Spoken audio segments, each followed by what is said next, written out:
Alors justement, en tant que prêtre, toi tu célèbres une messe, il y a le sacrement de réconciliation, donc l'Église propose quand même quelque chose, un chemin.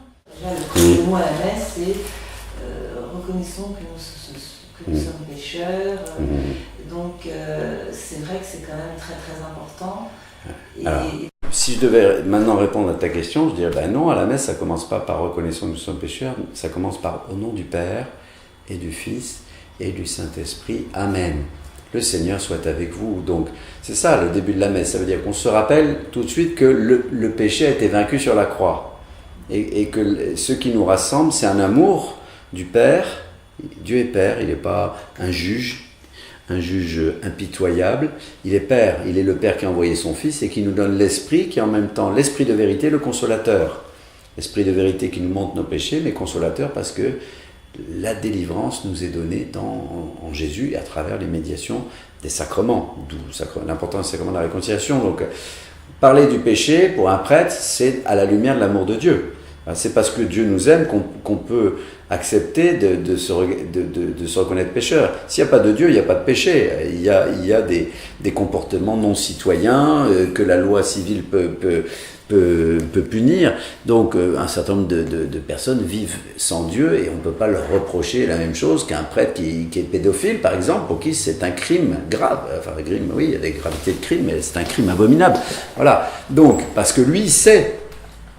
Vous voyez, donc il y a tout ça. Donc c'est à partir de l'amour de Dieu et l'expérience de la miséricorde qui nous est déjà offerte sur la croix qu'on peut affronter le péché comme ce qui m'empêche d'aimer davantage et donc que je vais demander à Dieu de m'en libérer pour que je sois plus heureux et aussi que je rende plus heureux les autres.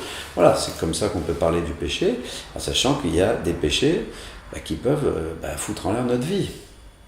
Et que ce serait dommage de ne pas en parler sous prétexte qu'il ne faut pas culpabiliser les gens. C'est une fausse route. Jésus en a parlé, et Jésus a dit « Convertissez-vous ».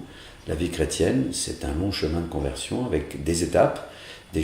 On n'a pas tous les mêmes problèmes, hein, donc ça veut dire que moi j'ai jamais pris de cuite, c'est pas de ma faute, hein, donc, mais c'est pas pour autant que j'ai pas fait de péché dans ma vie. Donc j'amuse mes paroissiens quand je reconnais mes péchés sur la route, où je suis parfois en excès de vitesse, pas toujours un bon conducteur. Bon, je m'en confesse, après des fois j'essaie de m'en corriger, avec l'aide de Dieu. Et ainsi en va-t-il de chacun d'entre nous, qui peut puiser dans l'amour de Dieu et sa miséricorde la force d'aimer en vérité. Voilà.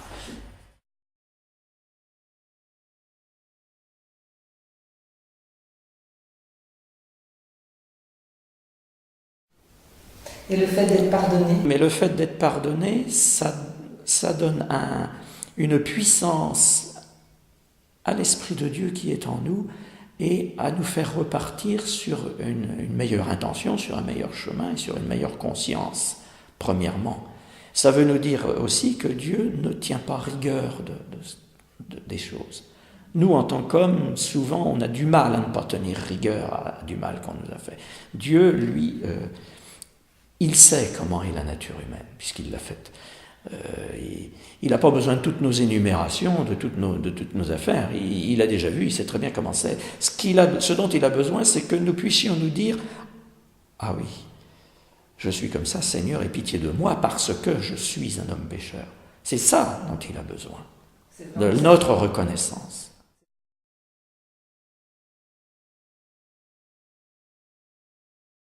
Le pardon de Dieu nous est toujours donné dans son Église par le ministère du prêtre.